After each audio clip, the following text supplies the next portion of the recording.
এরপরে তাড়াতাড়ি ছুটি হয়ে যাবে, তো ছুটির পরে সন্ধ্যাঘাত করে। না, সেটা হবে না। আমার পিজি 9:30টার পর বন্ধ হয়ে যায়। আমার পক্ষে সম্ভবই না। আচ্ছা, আচ্ছা, আমার ঘুরতে যাওয়ার সাথে বয়ফ্রেন্ডে কি সম্পর্ক? সম্পর্ক সম্পর্ক কোনো সম্পর্ক নেই। আরে আমি এমনি জিজ্ঞাসা করছিলাম, তোমার সম্পর্ক কেন থাকতে যাবে? তুমি কি ভাবছো আমি তোমাকে লাইন মারছি?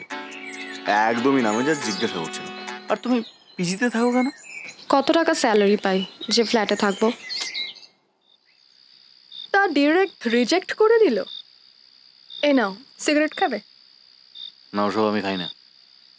আর শোনো, সড়ককে কখনো ফেরাতে পারে না, ঠিক আছে? আর তারপর ওকে আমি অনেক ছলে বলে কৌশলে রোল খেতে নিয়ে যাই। রোল খেতে খেতে আমি নিজের ব্যাপারে একটু ঢাকঢুক পেটাই। তারপর যেটা হয় মানে ব্যাপারটা আস্তে আস্তে একটু একটু ওই হ্যাঁ আর কি। তারপর আমি ওকে আমার নিজের শৈল্পিক কাজকর্ম সম্পর্কে একটু কথাবার্তা বলি, ওর সাথে আমি লেখালেখি করি। কি করবো, সময় টময় পেলে লেখালেখি নিয়ে একটু চর্চা হয় আর কি। তোমার তো অনেক গুণ আছে। হ্যাঁ, গুণ বেগুন বেগুন সুন্দরী বানিয়ে দে না ভাই সুন্দর করে। সালা পাগলা আছিস নাকি? হ্যাঁ? ঘুরতে কটা বাজে তুই জানিস? 11টা।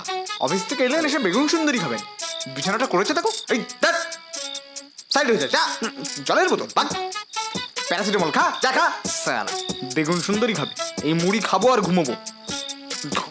তোমার বেগুন সুন্দরী তুমি নিজে রান্না করো, যাও। একদম জ্বালাতে আসবি না বলে দিলাম। বলে ছেলে সব। বাক। এরকম খালি পেটেই শুরু হয় যুদ্ধ, প্রেমের যুদ্ধ। একটা রোল খেতে নিয়ে গিয়ে ফেলে দিলে। প্রেম না, ঠিক মানে ওই প্রেম যাকে বলে আর কি।